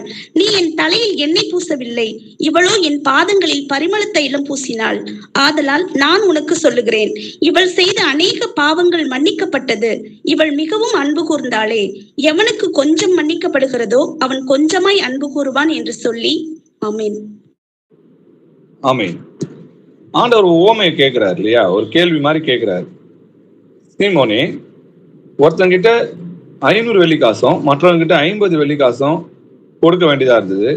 அப்போ அவங்க கொடுக்கறதுக்கு அவங்களுக்கு திராணி இல்லாத போது இருவருக்கும் கடனை மன்னித்து விட்டான். அப்போ 2 பேருக்கும் கடனை மன்னிக்கும் போது இதுல யார் அதிகமா அவனிடத்துல அன்பு கூறுவாங்க அப்படின்னு கேட்கும்போது, யார் இடத்துல அதிகமான கடனை மன்னித்தாங்களோ அவன் தான் அதிகமா அன்பு கூறுவான் இல்லையா? அதே போல யாருடைய பாவங்கள் அதிகமாக மன்னிக்கப்பட்டதோ அவங்க தான் தேவனிடத்துல அதிகமா அன்பு கூறுவாங்க. தன்னை நான் எவ்வளவா பாவியா இருக்கிறேன்றத உணர்ந்தவன் தான் இப்படிப்பட்ட பாவியாக என் மீது நான் இவ்வளவு அநியாயக்காரன், அருவறுப்புக்காரனா இருக்கிறேன், எனக்காக என்னை தேடி வந்த என் தெய்வமான்னு சொல்லி அவ்வளவா அன்பு கூறுவாங்க இல்லையா? நான் பாவம் செய்யலன்னு சொன்னா நான் அவரை மறுதளிக்கிறவனா இருப்பேன், அவருடைய சத்தியம் எனக்குள் இராது. அப்போ நான் பாவி, அக்கிரமக்காரன் அப்படின்றத நான் உணரும் போது அவர் நம்ம மீது கொண்ட அன்பு என்னன்றது தெரியும். நீதிமான்கள்ல பாவிகளையே ரட்சிக்க வந்தேன்னு சொல்றேன். நான் பாவம் செய்யல, நான் இயேசு கிறிஸ்து எனக்கு தேவை இல்லைன்னு அர்த்தம், நான் அவரை மறுதளிக்கிறேன்னு அர்த்தம். நான் பாவின்னு சொல்லும் போதுதான் எனக்கு அந்த வைத்தியர் தேவை, பிணியாளிக்கு தான் வைத்தியர் தேவைன்னு சொல்லி எழுது. சரி, அதிகமாய் அன்பு கூர்ந்தாலே அப்படின்னு சொல்லி எழுதி இருக்கு இல்லையா? நான் எப்படி ஆண்டவர்கிட்ட அன்பு கூற முடியும்? என்ன செஞ்சா ஆண்டவர் சந்தோஷப்படுவாரு? நான் எப்படி என்னோட அன்பை காட்ட முடியும்? சும்மா எப்ப பாரு ஏசப்பா ஏசப்பா ஏசப்பான்னு சொல்லிட்டு ஜெபம் பண்ணிக்கிட்டோம், நான் உபவாசம் இருக்கிறேன்னு சொல்லிட்டோம், பைபிள் படிச்சுட்டு இருந்தா போதுமா? இதுதான் நம்ம ஆண்டவர்கிட்ட காட்டுற அன்பா? நாம் அவருடைய கற்பனைகளின்படி நடப்பதே அன்பு. நீங்கள் ஆதி முதல் கேட்டிருக்கிறபடி நடந்து கொள்ள வேண்டிய கற்பனை இதுவே. நான் ஆண்டவருடைய அதிகமா நான் நேசிக்கிறேன், அவர் எனக்கு ரொம்ப பிடிக்கும். அப்போ நான் அவருக்கு நான் என்ன செய்யணும் அப்படின்னா, அவர் நான் அன்பு செலுத்தணும்னா அவருடைய கட்டளைகளை கை கொள்ளணும். அவருடைய கட்டளைகளை கை கொள்ளும் போதுதான் நம்ம அவரிடத்துல அன்பு கூறுவோம். மாம்ச அன்பு இங்க தேவை கிடையாது. வேதம் என்ன சொல்லுது? வேத வசனம் தான் நம்மளை நியாயத்திருக்கும். அந்த வசனம் சொல்லுது ஆண்டவருடைய கட்டளைகளை கை கொள்கிறதே அன்பு. 1 யோவான் 5ஆம் அதிகாரம் 3வது வசனம் வாசிங்க. நாம் தேவனுடைய கற்பனைகளை கை கொள்ளுவதே அவரிடத்தில் அன்பு கூறுவதாம். அவருடைய கற்பனைகள் பாரமானவைகளும் அல்ல. ஆமென். ஆமென். நாம் தேவனுடைய கற்பனைகளை கை கொள்வதே அவரிடத்தில் அன்பு கூறுவதாம். அவருடைய கற்பனைகள் பாரமானவைகள் அல்ல. ஆண்டவர் அந்த ஆலயத்தை கட்டு, எனக்கு தேர் இழுத்துட்டு வா, எனக்கு அழகு குத்து, எனக்கு இதை பண்ணு அதை பண்ணுன்னு சொல்லவே இல்லை. வானமும் அவர்து தான், பூமியும் அவர் தான், எனக்கு ஜீவனை கொடுத்ததும் அவர் தான். நான் போய் அவருக்கு என்ன செய்ய முடியும்? சகலமும் அவர் கொடுத்ததுதான். அவரிடத்துல இருந்து எடுத்து அவருக்கே கொடுத்தோம். நம்ம கிட்ட என்ன இருந்தது? தாயின் வயிற்றுல நிர்வாணியாய் வந்தோம். இந்த ஜீவனும் அவர் கொடுத்ததுதான். அப்போ அவர்கிட்ட நான் அன்பு செலுத்தணும்னா எப்படி என்ன பண்ணும்? அவருக்கு கீழ்ப்படிந்து அவருடைய கட்டளைகளை கை கொள்கிறது தான் அன்பு இல்லையா? நான் என் பிதாவின் கற்பனைகளை கை கொண்டு அவருடைய அன்பில் நிலைத்திருக்கிறது போல நீங்களும் என் கற்பனைகளை கை கொண்டிருந்தால் என்னுடைய அன்பிலே நிலைத்திருக்கிறது. நான் தேவனை நேசிக்கிறேன்னு சொன்னா, நான் ஆண்டவரை எனக்கு பிடிக்கும் அப்படின்னு சொன்னா, நான் அவருடைய கற்பனைகளை கை கொள்ளணும். யோவான் 15ஆம் அதிகாரம் 4-6 வசனங்கள் வாசிக்கலாம். என்னில் நிலைத்திருங்கள், நானும் உங்களில் நிலைத்திருப்பேன். கொடியானது திராட்சை செடியில் நிலைத்திராவிட்டால் அது தானாய் கனி கொடுக்க மாட்டாதது போல நீங்களும் என்னில் நிலைத்திராவிட்டால் கனி கொடுக்க மாட்டீர்கள். நானே திராட்சை செடி, நீங்கள் கொடிகள். ஒருவன் என்னிலும் நான் அவனிலும் நிலைத்திருந்தால் அவன் மிகுந்த கனிகளை கொடுப்பான். என்னை அல்லாமல் உங்களால் ஒன்றும் செய்யக்கூடாது. ஒருவன் என்னில் நிலைத்திராவிட்டால் வெளியே எரியுண்ட கொடியைப் போல அவன் எரியுண்டு உலர்ந்து போவான். அப்படிப்பட்டவைகளை சேர்த்து அக்கினியிலே போடுகிறார்கள், அவைகள் எரிந்து போம். ஆமென். ஆமென். என்னில் நிலைத்திருங்கள், நானும் உங்களில் நிலைத்திருப்பேன். எப்படி நிலைத்திருக்கிறது? அதுலயே நீங்க 15ஆம் அதிகாரம் 10வது வசனம் வாசிச்சீங்கன்னா, நான் என் பிதாவின் கற்பனைகளை கை கொண்டு அவருடைய அன்பில் நிலைத்திருக்கிறது போல நீங்களும் என் கற்பனைகளை கை கொண்டிருந்தால் என்னுடைய அன்பில் நிலைத்திருப்பீங்க. அப்போ அவருடைய கற்பனை பாரமானவைகள் அல்லன்னு சொல்லி எழுதியிருக்கு. அப்போ தேவன் தான் நமக்காக குமாரனா இறங்கி வந்து நம்ம பாவங்களை ரட்சித்தாருன்னு சொன்னா, நம்ம மனம் திரும்பி ஒவ்வொருவரும் நம்மளோட செஞ்ச பாவங்களுக்காக மனம் திரும்பி இயேசு கிறிஸ்து நாமத்தினாலே ஞானஸ்தானம் பெற்றுக்கொள்ளணும். அப்ப இயேசு கிறிஸ்து நாமத்தினாலே ஞானஸ்தானம் பெற்றுக்கொள்வது அது உடன்படிக்கை. அது வசனம் சொல்லுது, ஞானஸ்தானமானது மாம்ச அழுக்கை நீக்கிறதா இல்லாமல் தேவனை பற்றும் நல்மனசாட்சியின் உடன்படிக்கையா இருந்து இப்பொழுது நம்மை கிறிஸ்து இயேசுடைய உயிர்த்தெழுதலில் ரட்சிக்கிறது. அப்போ அந்த உடன்படிக்கை பண்றோம். அப்போ இயேசு கிறிஸ்துவோட நான் ஞானஸ்தானம் பண்ணும்போது என்ன நடக்குதுன்னா, வசனம் சொல்லுது, ஞானஸ்தானம் பெற்ற நம் அனைவரும் அவருடைய மரணத்திற்குள்ளாக ஞானஸ்தானம் பெற்றதை அறியாமல் இருக்கிறீர்களா? அப்போ நான் தண்ணியில முழுகும் போது கிறிஸ்துவோட கூட சிலுவையில் அறையப்பட்டேன். ஏன்னா அவ்வளவுதான், மறிச்சு அடக்கம் பண்ணிட்டாங்க. நான் திரும்ப எழுந்திருக்கிறேன். அப்போ வாழ்கிறது நான் அல்ல, கிறிஸ்துவே எனக்குள் வாழ்கிறார். நான் புது மனுஷனாய் புதிதாய் பிறந்திருக்கிறேன். எதுக்காக? எனக்காக ஜீவனை கொடுத்த தேவனுக்காக மரண பரியந்தம் உண்மையா இருப்பேன். அவருக்காக உண்மை உள்ளவனா இருப்பேன். அவருக்காக வாழுவேன். அவருடைய காரியங்களை நடப்பிக்கிறவனா இருப்பேன். அவருடைய செய்கையாய் நான் மாறுவேன். அப்போ நான் ஞானஸ்தானம் பெற்று இயேசு கிறிஸ்துவை ஏற்றுக்கொண்ட பிறகு என்ன பண்ணும்? ரட்சிக்கப்பட்டவர்களை கர்த்தர் அனுதினமும் சபைகள்ல சேர்த்தாருன்னு இல்லையா? அப்போ நம்ம ஆவிக்குரிய உண்மையான சபை எதுன்னு ஆண்டவர்கிட்ட ஜெபம் பண்ணி அதுல கேட்டு நம்ம சேரணும். இப்போ நம்ம சபைகள்ல பாத்தீங்கன்னா சத்தியத்தை போதிக்கிறது நீங்க எல்லாரும் அறிந்து வரீங்க. சத்தியத்தில் ஒரு பொய்யும் இராதிருக்கு. ஒரு பொய்யும் அதுல இருக்கக்கூடாது.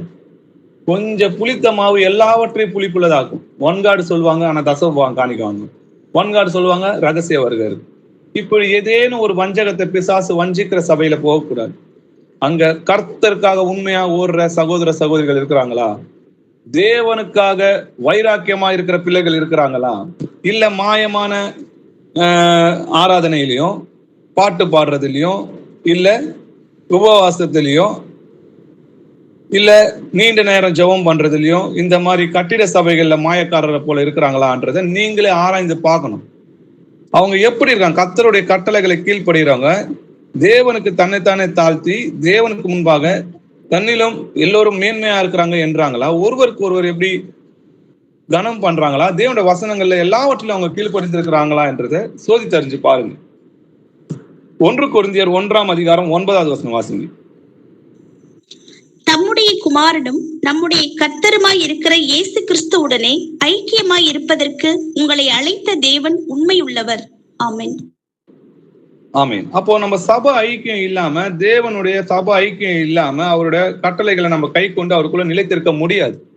நம்ம தேவனை அறிகிறதுக்கும் மேன்மேலும் வளர்றதுக்கும் அன்புக்கும் நற்கிரியைக்கும் நம்ம ஏவப்படும்படிக்கும் ஒருவரை ஒரு கவனிக்கணும். அவங்க எப்படி இருக்காங்க? சபை கொடுக்கிறது சிலர் விட்டு விடுகிறது போல நாமும் விட்டு விடாம ஒருவருக்கு ஒரு புத்தி சொல்லணும். அப்போ நாளானது எப்படி சமீபித்து வருகிறதோ, கர்த்தருடைய வருகை எவ்வளவு சமீபமா இருக்கோ அவ்வளவு அவங்களுக்கு புத்தி சொல்லி அவங்களுக்கு எப்படியாவது தேவனுடைய ராஜ்யத்தை கொண்டு போட பிரயாசப்படணும். நம்ம ரட்சிக்கப்பட கர்த்தர் எப்படி பிரயாசப்பட்டாரோ நம்ம அவருடைய செய்கையா இருக்கிறோம், அவருடைய அவயங்களா இருக்கிறோம். நம்மளும் மற்றவங்க ரட்சிக்கப்பட பிரயாசப்படணும். சத்திய வசனத்தை கேட்டு அதன்படி நடக்கிறவங்களாக இருக்கணும். அவங்கதான் புத்தி உள்ளவர்களா இருக்கிறாங்கன்னு சொல்லி எழுதியிருக்குல்ல. அப்போ நல்ல சபைகளை சேர்ந்து சபை ஐக்கியத்துல இருக்கணும். ஏழை எளியவங்களுக்கும், திக்கற்ற பிள்ளைகளுக்கும், விதவைகளுக்கும் நம்மளால முடிஞ்சது அவங்களுக்கு கொடுக்கணும். வேத வசனங்கள் எல்லாவற்றுக்கும் சிறு பிள்ளையை போல கீழ்ப்படிஞ்சு அதன்படி நடக்கணும். ஒருவருக்கு ஒருவர் நம்ம மன்னிக்கிறவங்களா இருக்கணும். ஏன்? கர்த்தர் தயவு உள்ளவர் என்பதை நீங்கள் ருசித்தது உண்டானால், இப்ப நம்ம ருசிச்சு பார்த்தோம். எதற்காக இந்த ரட்சிப்பு, இந்த பெரிதான ரட்சிப்புக்காக தேவன் செய்த தியாகம் என்ன? சகல அப்படி கர்த்தர் நல்லவர் என்பதை நம்ம உணர்ந்தானா சகல துர்குணத்தையும், சகலவித கபடத்தையும், வஞ்சகத்தையும், பொறாமைகளையும், சகலவித புறம் கூறுதலையும் ஒழித்துவிட்டு நீங்கள் வளரும்படி புதிதாய் பிறந்த குழந்தையை போல திருவசனமாகிய களங்கம் இல்லாத ஞானப்பாலின் மேல் வாஞ்சையா இருக்கும். இப்ப வேத வசனத்தின் மேல நம்ம வாஞ்சையா இருக்கணும். அவனுடைய வசனத்தை கை கொள்ளுகிறதுல வாஞ்சையா இருக்கு. நம்ம இன்னமும் போயிட்டு இம்மைக்காக தேவனை தேடுதலா இருக்க கூடாதுன்றதை நம்ம புரிஞ்சுக்கணும். எப்போ கர்த்தர் நமக்காக ஜீவனை கொடுத்திருக்காரோ அவருக்காக நம்ம ஜீவனை கொடுக்க கடனாளியா இருக்கிறோம்னு சொல்லி எழுதிருக்கு இல்லையா? அப்போ இம்மைக்காக மாத்திரம் நம்ம தேவனை தேடுதலா இருக்க கூடாது. மத்தேயு 13ஆம் அதிகாரம் 20-21 வசனங்கள் வாசிங்க. கற்பாறை இடத்தில் விதைக்கப்பட்டவன் வசனத்தை கேட்டு உடனே அதை சந்தோஷத்தோட ஏற்றுக்கொள்ளுகிறவன் ஆகிலும் தனக்குள்ளே வேறில்லாதவனாய் கொஞ்ச காலம் மாத்திரம் நிலைத்திருப்பான். வசனத்து நிமித்தம் உபத்திரவமும் துன்பமும் உண்டான உடனே இடரல் அடைவான்.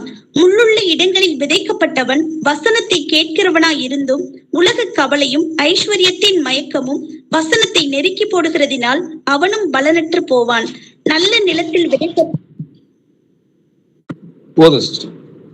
கற்பாறை இடங்களில் விதைக்கப்பட்டவன் வசனத்தை கேட்டவுடனே அதை சந்தோஷமா ஏற்றுக்கொள்ளான். தேவன் தான் மனிதனா இறங்கி வந்து நம்மளை ரட்சித்தார், பிதாவாகிய தேவன் தான் நமக்காக மனிதனா இறங்கி வந்தார்னு கேட்கும் போது அவங்களுக்கு சந்தோஷத்துல என்ன பண்ணுவாங்க? சந்தோஷத்தோட அந்த வசனத்தை ஏற்றுக்கொள்வாங்க. இதனால நம்ம வேற 3 பேர் நினைச்சிருந்தோமே, அவர் இல்லை, இவர் இல்லைன்னு சொல்லி தான் நம்மளுக்கு போதித்தாங்க.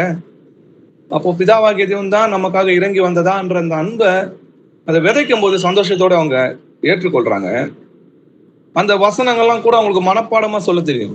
ஆனாலும் தனக்குள்ளே வேறு இல்லாதவங்களாய் கொஞ்ச காலம் மாத்திரம் தான் நிலைத்திருப்பாங்க. வசனத்தின் நிமித்தம் உபத்திரமோ துன்பமோ உண்டாவுடன் என்ன பண்ணுவாங்க? இடல் அடைந்து ஆண்டவரை மறுதளிக்க பண்ண ஆரம்பிப்பாங்க. அவரை அசட்டை பண்ணுவாங்க.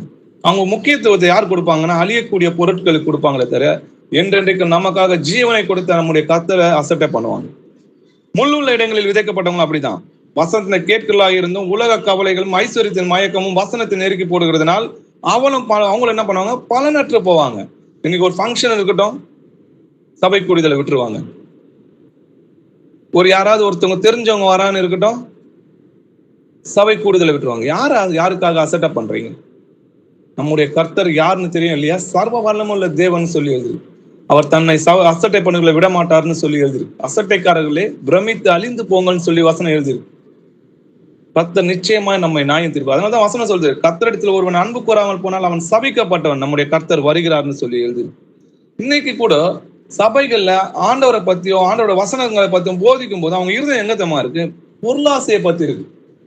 ஏற்கனவே இந்த கட்டிட சபையத்துல ஆசீர்வாதம் சொல்லி பொய் போதகத்தை கேட்டு வஞ்சிக்கப்பட்டு ரட்சிப்பை இழந்திருந்த நம்ம கர்த்தர் அவருடைய மகா இரக்கங்களை கொண்டு நம்மளை சத்திய சபைகள்ல சேர்த்தார். அப்படிப்பட்ட சபைகள்ல உட்கார்ந்து இருக்கும் போதும் அவங்க இருதயம் எங்க இருக்குன்னா, வசனத்தை காது கேட்கறதால இருந்தாலும் அவங்க இருதயம் எங்க இருக்குன்னா பொருளாசை பற்றி தான் இருக்கு. வாசிக்கலாம்.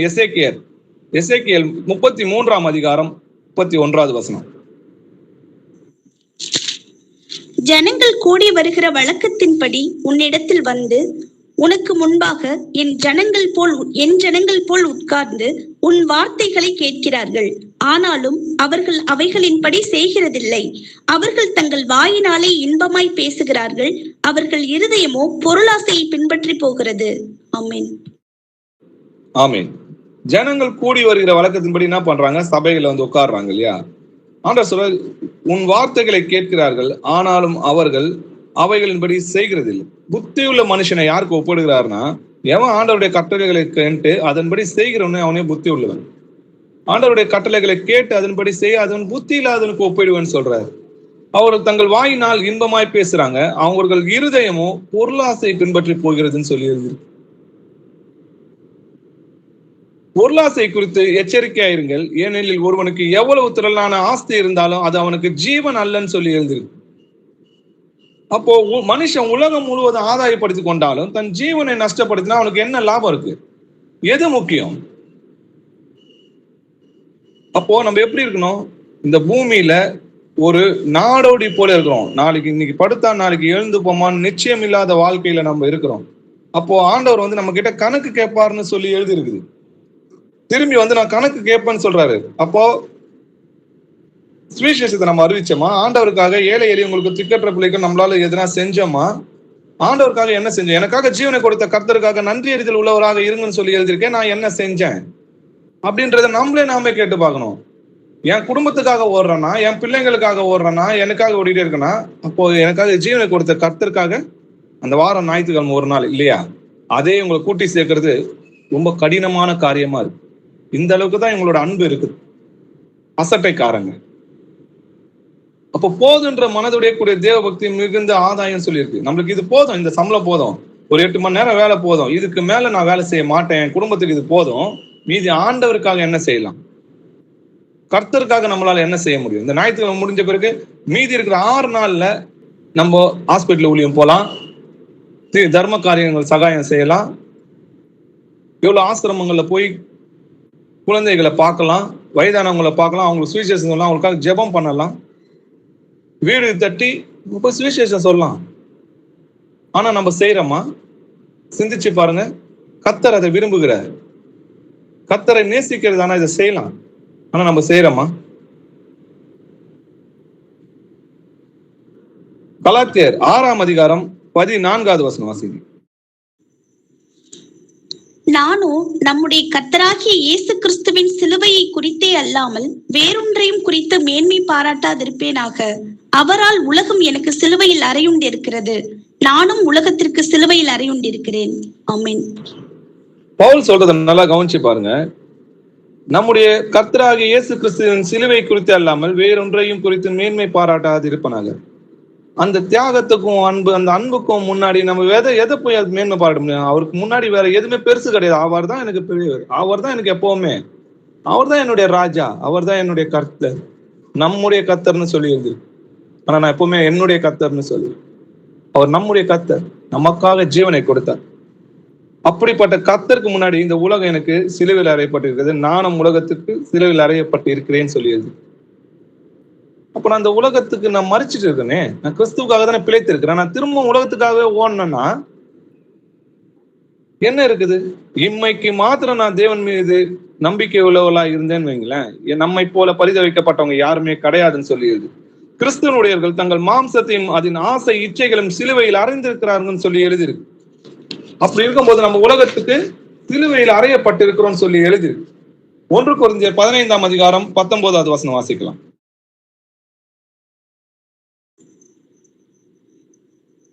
இம்மைக்காக மாத்திரம் நாம் கிறிஸ்துவின் மேல் நம்பிக்கை உள்ளவர்களாய் இருந்தால் எல்லா மனுஷரை பார்க்கிலும் பரிதபிக்கப்படத்தக்கவர்களாய் இருப்போம். ஆமென். இம்மைக்காக மாத்திரம் நாம் கிறிஸ்துவின் மேல் நம்பிக்கை உள்ளவர்களாய் இருந்தால் எல்லா மனுஷரை பார்க்கிலும் பரிதபிக்கப்பட்டவர்களா இருக்கும். இன்னைக்கு பசங்க படிப்புக்காகவும், அவங்க வேலைக்காகவும், அவங்க கல்யாணத்துக்காகவும், உலக கவலைகளுக்காகவும், இதுக்காக தான் ஆண்டவர் தேடுறாங்க. முதலாவது தேவனுடைய ராஜ்யத்தின் நீதியை தேடுங்க, கர்த்தருக்காக நில்லுங்க, கர்த்தர் உங்க குடும்பத்துக்காக நிற்பாரு. இதெல்லாம் தேவனுடைய ராஜ்யத்தை நீதியை தேடுங்க, இதெல்லாம் தானாவே உங்களுக்கு கிடைக்கும். நான் கர்த்தருக்காக நிக்கிறேன்னு சொல்லி பாருங்க. உன்னை தொடுகிறவன் என் கண்மனையை தொடுகிறவன் சொல்லி வைத்திருக்கிறார். முதலாவது தேவனுக்காக நின்று பாருங்க, அப்போ இதெல்லாமே நம்மளுக்கு கிடைக்கும். நம்முடைய குடியிருப்போ பரலோகத்தில் இருக்குது. அங்கிருந்து கர்த்தராயிருக்கிற இயேசு கிறிஸ்து என்னும் ரட்சகர் வர எதிர்பார்த்து கொண்டிருக்கு. அப்போ நம்முடைய குடியிருப்பு எங்க இருக்கு? பரலோகத்தில் இருக்குது. அப்போ நம்முடைய சிந்தையெல்லாம் கிறிஸ்துவின் சிந்தையாகவே இருக்கணும். நம்ம பரலோக ராஜ்யத்தை பெற்றுக் கொள்றதுக்கான சிந்தையாவே நம்ம சிந்தையை இருக்கணுமே தவிர சரிகிற முயற்சி அற்ப பிரயோஜனமற்றது. தேவ பக்தியானது இந்த ஜீவனுக்கும் இதற்கு பின்வரும் ஜீவனுக்கும் வாக்குத்தத்தம் உள்ளவையா இருக்கிறதுனால எல்லாவற்றுக்கும் பிரயோஜனம் உள்ளதுன்னு சொல்லி எழுதியிருக்கு. இந்த வார்த்தை உண்மை உள்ளது, எல்லா அங்கீகரிப்புக்கும் பாத்திரமா இருக்கிறது. இது நிமித்தம் தான் பிரயாசப்படுகிறோம், நிந்தை அடைகிறோம். ஏனெனில் எல்லா மனுஷருக்கும், விசேஷமாக விசுவாசிகளுக்கும் இரட்சகராகிய ஜீவன் உள்ள தேவன் மேல் நம்பிக்கை வைத்திருக்கிறோம். அப்போ கிறிஸ்துக்காக நம்ம நிக்கணும். கிறிஸ்துக்காக நம்ம தேவனுக்காக நம்ம நின்றோம்னா தேவன் நமக்காக நிற்பார். முதலாவது ஆண்டவரை தேடணும். நம்ம குடும்பம் முக்கியம் தான், குடும்பத்தை வழி நடத்தணும் தான். அதுக்கு ஒரு 8 மணி நேரம், ஒரு 10 மணி நேரம் ஆண்டவருக்காக ஒரே ஒரு மணி நேரம் ஒதுக்க முடியாதா? பிலிப்பியர் 1 20, 21 வசனங்கள் வாசிங்க. நாம் ஒன்றிலும் வெட்கப்பட்டு போகாமல் எப்பொழுதும் போல இப்பொழுதும் மிகுந்த தைரியத்தோடே ஜீவனாலாகிலும் சாவினாலாகிலும் கிறிஸ்து என் சரீரத்தினாலே மகிமைப்படுவார் என்று எனக்கு உண்டாயிருக்கிற வாஞ்சைக்கும் நம்பிக்கைக்கும் தக்கதாய் அப்படி முடியும். கிறிஸ்து எனக்கு ஜீவன், சாவு எனக்கு ஆதாயம். ஆமென். கிறிஸ்து எனக்கு ஜீவன், சாவு எனக்கு ஆதாயம் சொல்லி எழுதியிருக்கு. கிறிஸ்து ஜீவனாகிலும் சாவாகிலும் கிறிஸ்து என் சரீரத்தில் மகிமைப்படுவார் என்று வாஞ்சையும் நம்பிக்கையும் தக்கதாயே அப்படி முடியும் சொல்றாரு. எனக்கு உண்டாயிருக்கிற வாஞ்சைன்னு சொல்லி எழுதியிருக்கு. அப்போ நான் உயிரோட இருந்தாலும் சரி, மரித்தாலும் சரி, கிறிஸ்து என்னோட சரீரத்தில் மகிமைப்படுவார். நம்ம நடக்கிறதுலயும் செய்கையிலையும் நம்ம எப்படி இருக்கணும்?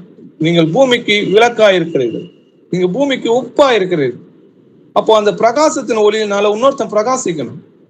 ஆண்டவருடைய நம்ம நற்கிரியை செய்கிறது நம்ம தேவனோட நாமத்தை அவங்க துதிக்கிறவங்களா இருக்கும். அப்ப கிறிஸ்து எனக்கு ஜீவன் சொல்லி எழுதியிருக்கு, சாவு எனக்கு ஆதாயம். அந்த ஆண்டவருக்காக மரணத்தை அவங்க ருசி பார்க்கறதுக்காக காத்து கொண்டு ஆண்டவருக்காக சாவறதுக்கு அவங்க தயாரா இருந்தாங்க. அது அவங்களுக்கு ஆதாயம் சொல்லி எழுதியிருக்கு. 2 கொரிந்தியர் 4 10-11 வசனங்கள் வாசிக்கலாம். கர்த்தராகிய இயேசுவினுடைய ஜீவனும் எங்கள் சரீரத்திலே விளங்கும்படிக்கு இயேசுவின் மரணத்தை எப்பொழுதும் எங்கள் சரீரத்தில் சுமந்து திரிகிறோம். எப்படியெனில் சாவுக்கு இனமான எங்கள் மாம்சத்திலே இயேசு கிறிஸ்துவினுடைய ஜீவனும் விளங்கும்படிக்கு உயிரோடு இருக்கிற நாங்கள் எப்பொழுதும் இயேசுவின் நிமித்தம் மரணத்திற்கு ஒப்பு கொடுக்கப்படுகிறோம். ஆமென். ஆமென். கர்த்தராகிய இயேசு கிறிஸ்துடைய ஜீவனும் எங்கள் சரீரத்திலே விளங்கும்படிக்கு கிறிஸ்துவின் மரணத்தை எப்பொழுதும் எங்கள் சரீரத்தில் சுமந்து திரிகிறோம். ஏனெனில் சௌக்கியமான எங்கள் மாம்சத்திலே கிறிஸ்துவனுடைய ஜீவன் விளங்கும்படிக்கு உயிரோடு இருக்கிற நாங்கள் எப்பொழுதும் இயேசு கிறிஸ்து நிமித்தம் மரணத்துக்கு ஒப்பு கொடுக்கப்பட்டது. எப்பொழுதும் மரணத்துக்கு ஒப்பு கொடுக்கப்படுத்துகிறோம் சொல்லிடுது. அப்ப ஆண்டவருக்காக மறிக்கிறதுக்கு அவங்க எப்பொழுதும் ஆயத்தமா இருந்தாங்க. அந்த மரணத்தை ஆதாயம் என்று எண்ணினாங்க. ஆண்டவர் பிள்ளைகள் அவர் மேல கொண்ட அன்பு. பவுல் பாத்தீங்கன்னா தேவனை அறியாம இந்த இயேசு கிறிஸ்து மார்க்கத்தை யாரையும் துன்பப்படுத்தி சபையை பாழாக்கி கொண்டது. எப்போ இயேசு கிறிஸ்துவானார் அவருக்கு தரிசனமாகி நான் தான் கர்த்தர்னு சொல்லி அவருக்கு வெளிப்படுத்தினாரோ அந்த நிமிஷம் முதல் கர்த்தருக்காக மரணத்தை ருசி பார்க்க அவன் முடிவு பண்ணார். கிறிஸ்துவின் பாடுகளுக்காக தன்னைத்தானே ஒப்பு கொடுக்க முன் வந்தார். அவருடைய சிலுவையின் மரணத்தை எப்பொழுதும் நம்முடைய சரீரத்துல சுமந்து திரிந்தார்னு சொல்லி எழுதி. அப்படிப்பட்ட அந்த அன்பு, அந்த நன்றி அறிதல் உள்ளவராக இருந்தார். எனக்காக ஜீவனை கொடுத்தாரு, அவருக்காக நான் ஜீவனை கொடுக்க நம்ம கடனாலேயே இருக்கும். ஆனா நம்ம ஜீவனை கொடுக்கவானா அவருடைய கட்டளைகளை முறையா கை கொள்ளலாம் இல்லையா? அவரை துக்கப்படுத்தாம இருக்கலாம் இல்லையா? அவரை வேதனைப்படுத்தாம இருக்கலாம் இல்லையா? கிறிஸ்துவின் அன்பை விட்டு நம்மை பிரிப்பவன் யார்? உபத்திரமோ, வியாகுலமோ, துன்பமோ, பசியோ, நிர்வாணமோ, நாசமோசமோ, பட்டயமோ, இவை எல்லாவற்றையும் நம்மில் அன்பு கூறுகிறாராலே முற்றும் ஜெயம் கொள்கிறா இருக்கும். அப்போ கிறிஸ்துவோட அன்பை எந்த துன்பமோ, வியாகுலமோ, உபத்திரமோ, பசியோ, நிர்வாணமோ, நாசமோசமோ, பட்டயமோ எதுவும் நம்மளை பிரிக்காதுன்னு சொல்லி எழுதிருக்கு. ஆனா சின்ன சின்ன விஷயத்துக்கு ஒரு அற்ப மனிதனை சந்தோஷப்படுத்துறதுக்காக தேவனோட சபையை அசட்டை பண்றதும் தேவனை மறுதளிக்கிறதுக்கும் ஒப்பாயிருக்கு. மரணமாகினும் ஜீவனாகிலும் தேவதூதர்களாகினாலும் அதிகாரங்களாகினாலும் வல்லமையானாலும் நிகழ்காரியங்களானாலும் வருங்காரியங்களானாலும் உயர்வானாலும் தாழ்வானாலும் வேற எந்த சிருஷ்டியானாலும் நம்முடைய கர்த்தராகிய இயேசு கிறிஸ்துவினுள்ள தேவனுடைய அன்பை விட்டு நம்மை பிரிக்காது என்று நிச்சயித்திருக்கு. ஆண்டவரிடத்தில் அன்பு கூறவங்களுக்கு சகலமும் நன்மைக்கு எதுவாய் நடக்குதுன்னு சொல்லி எழுதிருக்கு.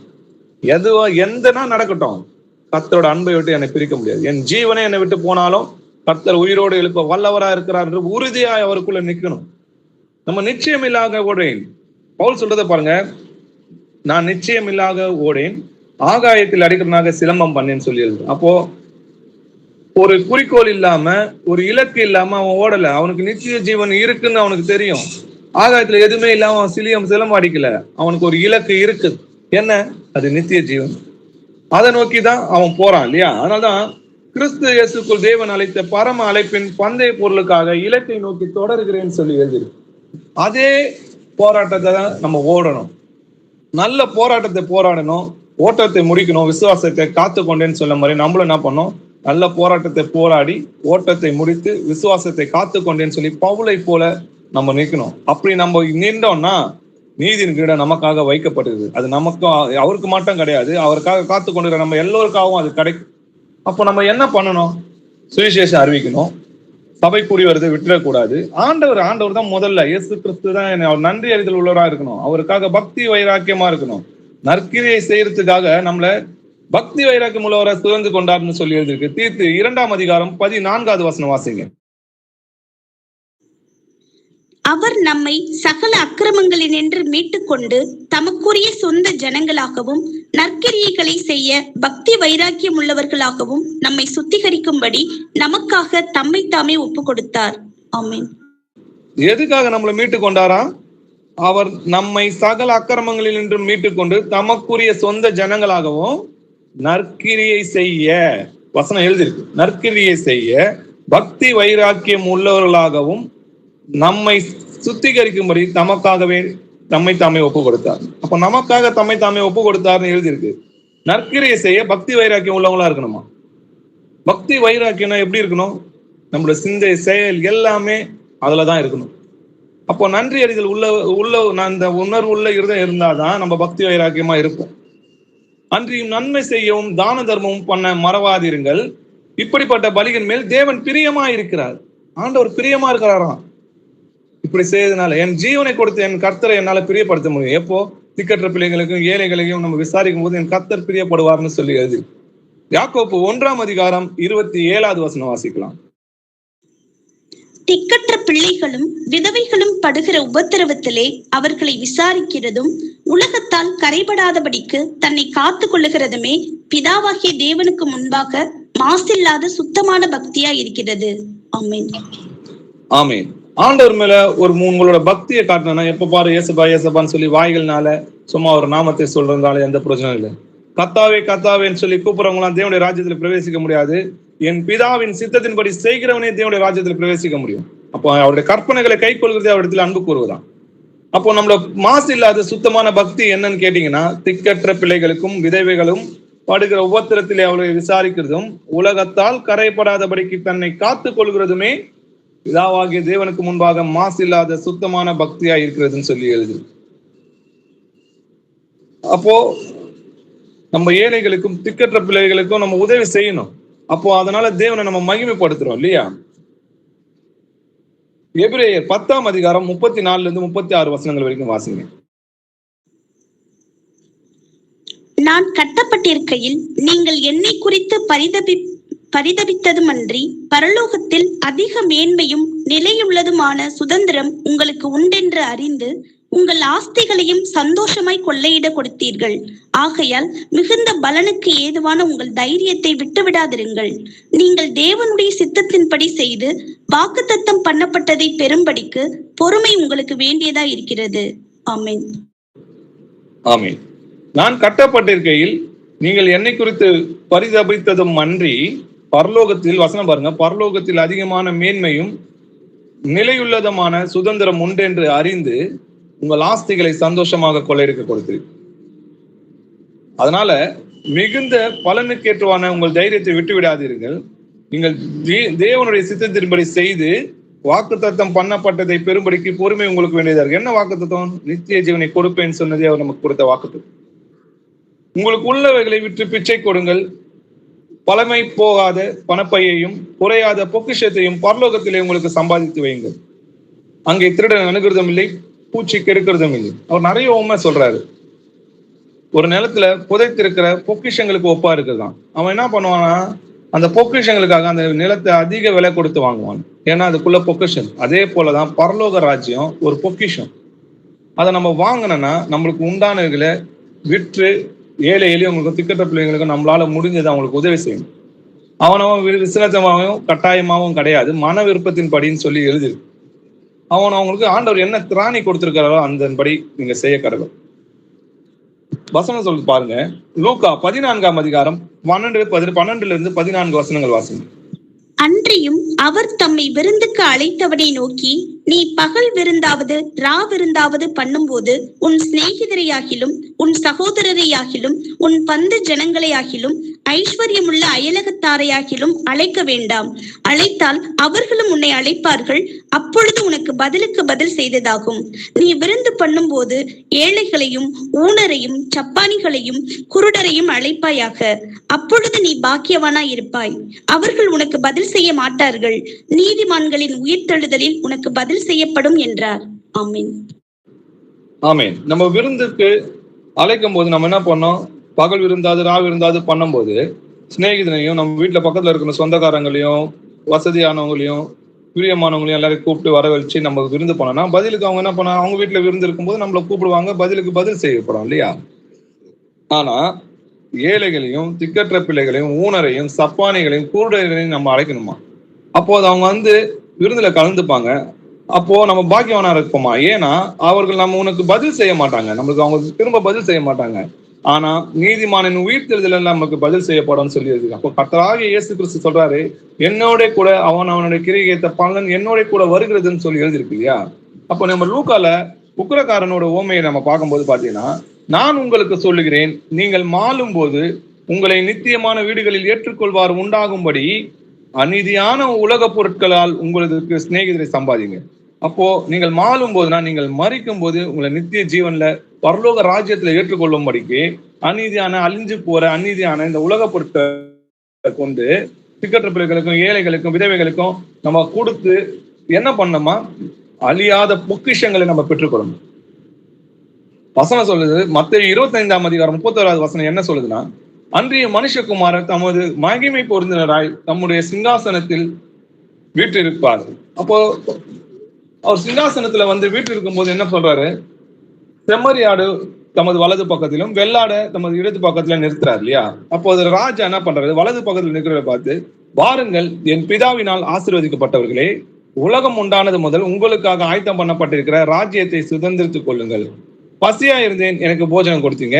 தாகமா இருந்தேன், எனக்கு தாகத்தை தீர்த்தீர்கள். அந்நியனாய் இருந்தேன், என்னை சேர்த்துக் கொண்டீர்கள். வஸ்திரம் இல்லாதிருந்தேன், எனக்கு வஸ்திரம் கொடுத்தீர்கள். வியாதியாயிருந்தேன், என்னை விசாரிக்க வந்தீர்கள். காவலில் இருந்தேன், என்னை பார்க்க வந்தீர்கள் என்பார். அப்போ நீதிமான் என்ன கேட்பாங்க? அவருக்கு பிரதியுத்தமாக, ஆண்டவரே, எப்ப நாங்க உங்களுக்கு எல்லாம் இதை செஞ்சோம் அப்படின்னு கேட்பாங்க. அப்போ ஜீசஸ் சொல்றாரு, மிகவும் சிறியனாகிய என் சகோதரரான இவர்களில் ஒருவனுக்கு நீங்கள் எதை செய்தீர்களோ அதை எனக்கே செய்தீர்கள் என்று மெய்யாக சொல்லும். அப்போ இன்னைக்கு போய் ஹாஸ்பிட்டல்ல போய் நம்ம பார்க்கிற யாரை போய் பார்க்கிறோம்? கர்த்தரை பார்க்கிறோம்னு சொல்லியிருக்கு. காவல்ல இருக்கிறவங்களை போய் பார்க்கும்போது யாரு பார்க்கிறோம்? கர்த்தரை பார்க்கிறோம். அப்போ உதவி செய்யறோம், வஸ்திரம் இல்லாதவங்களுக்கு வஸ்திரம் கொடுக்குறோம், நம்மளால முடிஞ்ச உதவி செய்யறோம். இதெல்லாம் யாருக்கு செய்யறோம்? கர்த்தர் சொல்றோம், இதெல்லாம் இந்த சிறியவர்கள ஒருவனுக்கு நீ எதை செஞ்சோ அதை எனக்கே செய்துன்னு சொல்லியிருக்கு. அப்படிப்பட்ட கர்த்தருக்கு செய்யற அந்த உணர்வு என்னன்றதை நம்ம பார்க்கணும். அப்போ அதே பொழுது இடது பக்கத்துல நிக்கிறவங்கள பார்த்து, நான் பசியா இருந்தேன், எனக்கு போஜனம் கொடுக்கல. நான் தாகமா இருந்தேன், எனக்கு தாகத்தை நீ தீர்க்கல. நான் வஸ்திரம் இல்லாத இருந்தேன், எனக்கு வஸ்திரம் கொடுக்கல. நான் ஹாஸ்பிட்டல்ல இருந்தேன், என்னை பார்க்கல. நான் காவல்ல இருந்தேன், என்னை நீ வந்து பார்க்கலன்றாரு. இப்போ எப்போ நான் ஆண்டவரே உங்களை நான் பார்க்கலன்னு கேட்கறாங்க இடத்துல பக்கத்துல இருக்காங்க. அப்போ ஜீசஸ் சொல்றாரு, எந்தெந்த ஏழைகளுக்கும் திக்கற்ற பிள்ளைகளுக்கும் விதவைகளுக்கும் எளியவர்களுக்கும் நீங்க செய்யாம போனீர்களோ அதை எனக்கே செய்யல. அதனால இடது பக்கத்துல நிற்கிறத பார்த்து, சபிக்கப்பட்டவர்களே, என்னை விட்டும் பிசாசுக்காகவும் அவன் தூதருக்காகவும் ஆயத்தம் பண்ணிருக்கிற நித்திய ஆக்கினிலே போங்கன்னு சொல்லி எழுதிருக்கு. அப்போ இரக்கம் செய்யாதவனுக்கு இரக்கம் இல்லாத நியாய தீர்ப்பு கிடைக்கும். நியாய தீர்ப்புக்கு முன்பாக இரக்கம்தான் மேன்மை பாராட்டும் சொல்லி எழுதி. அப்போ ஆண்டவரை உண்மையாலுமே நீங்க அன்பு கூறுறீங்கன்னா, முதலாவது நம்ம பாவங்களுக்காக முதல்ல மனஸ்தாபப்பட்டு ஆண்டவர்கிட்ட மன்னிப்பு கேட்டு இயேசு கிறிஸ்து நாமத்தை ஞானஸ்தானித்து சபைகள்ல சேரணும். கிறிஸ்துவோட ஐக்கியமா இருக்கணும். அந்த சபை ஐக்கியம் நமக்கு இருக்கணும். சபை ஐக்கியத்துல இருந்து தேவனை அறிகிற அறிவில மேன்மேலும் வளரணும். ஆவியின் கனிகள்ல தரணும். ஆவியின் கனிகள் நம்ம வளரணும். அப்போ ஆவியின் கனிகள் எப்படி வளரணும்னா, நற்கிரியை செய்ய பழகட்டும், அப்போது ஆவியின் கனிகள் வளரும்னு சொல்லி எழுதிருக்கு. அப்போ ஆவியின் கனிகள் நம்மள வளரணும்னா என்ன பண்ணணும்னா, நற்கிரியை செய்யணும். திக்கற்ற பிள்ளைகளுக்கும் விதவைகளுக்கும் ஏழைகளுக்கும் அவங்கள போய் விசாரிக்கணும், சுவிசேஷம் அறிவிக்கணும். சுவிசேஷம் அறிவிக்காவிட்டால் நமக்கு ஐயோன்னு சொல்லி எழுதிருக்கு. அப்போ அவனுக்கு கர்த்தர் வந்து தாளந்த கொடுத்து திரும்பி நீ என்ன சம்பாதிச்சீங்கன்னு கணக்கு கேட்கிறாரு. அப்போ உனக்காக நான் ஜீவனை கொடுத்தனே, நீ எனக்காக என்ன செய்த, நீ எனக்காக ஏன் நன்றி எறிதல் உள்ளவராக இல்லைன்னு சொல்லி ஆண்டவர் கர்த்தர் நம்மளை கேள்வி கேட்பாரு. அன்னைக்கு நம்மளால ஒன்றும் பேச முடியாது. அந்த ஒரு தாளந்து வச்சிருக்கிறவனால ஒன்னும் பேச முடியல. இன்றைய ரட்சணை நாள். அப்போ இன்னைக்கே நம்ம குணப்பட்டு எதெல்லாம் குறைகள் இருக்கிறோமோ கிறிஸ்து இயேசு நம்ம எப்படி மன்னித்தாரோ அதே போல நம்ம ஒருவருக்கு ஒருவர் எல்லாரையும் மன்னிச்சு யார் மேல இருக்கிற கசப்பான வைராக்கியம், கோபம், விரோதம் இது எல்லாத்தையும் விட்டுட்டு ஒருவருக்கு ஒருவர் சமாதானமாகி கிறிஸ்துவோட அவயங்களாக இருந்து அவருடைய காரியத்தை நடப்பிக்கிற பிள்ளைகளாக புறப்பட்டு போங்க. புறப்பட்டு போய் சுவிசேஷம் அறிவிங்க. திக்கற்ற பிள்ளைகளை பாருங்க, விதவைகளை பாருங்க, ஹாஸ்பிட்டல்ல போங்க, ஹாஸ்பிட்டல் ஊழியம் செய்யுங்க. ஆண்டவர் நமக்கு எதை கொடுத்திருக்கிறாரோ அதுக்கு திராணிக்கு தக்கதாக செய்யுங்க. உள்ளவன் எவனோ அவனுக்கு அதிகமாக கொடுக்கப்படும். ஆமென். அப்பா, உம்மை துதிக்கிறோம், உம்மை போற்றுகிறோம். நீ நல்லவர், வல்லவர், இரக்கமுள்ளவர், நீதி உள்ளவர், கிருபை உள்ளவர், மகா பரிசுத்தம் உள்ளவர். கர்த்தாவே, பாவியாக எங்கள் மீது இரக்கமாயிரும். அப்பா, நாங்கள் அநியாயக்காரரா இருந்து துன்மார்க்கரா இருந்து அநேக காரியங்களை உங்களை துக்கப்படுத்திட்டோம் கர்த்தாவே. அப்பா, எங்களை மன்னியும் கர்த்தாவே. லௌகிக துக்கம் மரணத்தை உண்டாக்கும், ஆத்மா துக்கமோ ரட்சிப்பை உண்டாக்குன்னு சொல்லி எழுதியிருக்கு கர்த்தாவே. அப்பா, எங்கள் குற்றங்கள், மீறுதல்கள், எங்கள் பாவங்கள், எங்கள் அக்கிரமங்கள் எல்லாவற்றையும் மன்னித்து உங்களுடைய ராஜ்யத்துக்கு எங்களை தகுதிப்படுத்துங்கப்பா. அப்பா, உங்களுடைய வசனங்களை எங்களுக்கு போதித்து அதன்படி நடக்க எங்களுக்கு கற்றுக் கொடுங்கப்பா. எங்களை உமக்கு அடிமையாக ஒப்பு கொடுக்குறோம்ப்பா. நாங்கள் அடிமையா இருக்கிறோம் ராஜாவே. அப்பா, முற்காலத்துல பாவத்துக்கு அடிமையா இருந்தோம், இப்போதோ நீதிக்கு அடிமையா இருக்கும்படியாக எங்களை நாங்களே இடத்துல ஒப்பு கொடுங்கப்பா. நீங்க எங்களுடைய ராஜா, நாங்களுடைய தேசமா இருக்கிறோம் கர்த்தாவே. எங்களை ஆண்டு கொள்ளும் அப்பா. எங்களுடைய சுய இஷ்டத்தைப்படி நாங்க நடக்காம முற்காலத்துல இருந்தோம் கர்த்தாவே. எங்கள் மாம்சமும் மனசும் விரும்பினதை செஞ்சு சுபாவத்தினாலே மற்றவர்களை போல கோபாக்கனை பிள்ளைகளா இருந்தோம் அப்பா. இனி நாங்க அப்படி இருக்க மாட்டோம்ப்பா. நமக்கு அடிமையா இருக்கிறோம். வேதம் என்ன சொல்லுதோ, வேத வசனங்கள் என்ன சொல்லுதோ அதன்படி நாங்கள் நடந்து எங்களை மாற்றிக்கொண்டு நமக்கு கீழ்ப்படுகிற பிள்ளையாக எங்களை ஒப்பு கொடுக்குறோம்ப்பா. இதோ இங்க கூடியிருக்கிற சகோதர சகோதரிகளை இயேசுவின் நாமத்தினால ஆசீர்வதிக்கிறேன். அவங்க குடும்பங்களை ஆசீர்வதிக்கிறேன் அப்பா. இந்த வசனங்கள்லாம் அவங்க இருதயங்கள்ல எழுதுங்கப்பா. இருதயங்களை எழுந்து நல்ல நிலத்தில் விதைக்கப்பட்டவங்களாக 30, 60, 100 பலன் தந்து உங்களுடைய ராஜ்யத்துல நாங்கள் பங்கு கொள்வராக எங்களை ஏற்றுக்கொள்ளும் கர்த்தாவே. இங்க கூடியிருக்கிற ஒரு சகோதரன் கூட உங்களுடைய ராஜ்யத்துல விட்டு விலகாதபடி எல்லோரும் உங்களுடைய ராஜ்யத்தில் இடம்பெறும்படியாக அனுகிரகம் செய்தரலாம் கர்த்தாவே. இங்க மட்டும் இல்ல கர்த்தாவே, இன்னும் அநேக சகோதரர், அநேக பிள்ளைகள் நாங்கள் இருக்கிறோம் கர்த்தாவே. எங்களை வழி நடத்தி உங்களுடைய ராஜ்யத்தில் சேர்த்துக் கொள்ளும் கர்த்தாவே. துதிகான மகிமை எல்லாம் உமக்கே சேர்க்கிறோம். இயேசுவின் நாமத்தில் ஜெபிக்கிறோம் எங்கள் ஜீவனுள்ள என் பிதாவே. ஆமென். Praise Lord, brothers. Praise Lord. Praise Lord, brother. Praise the Lord, brother.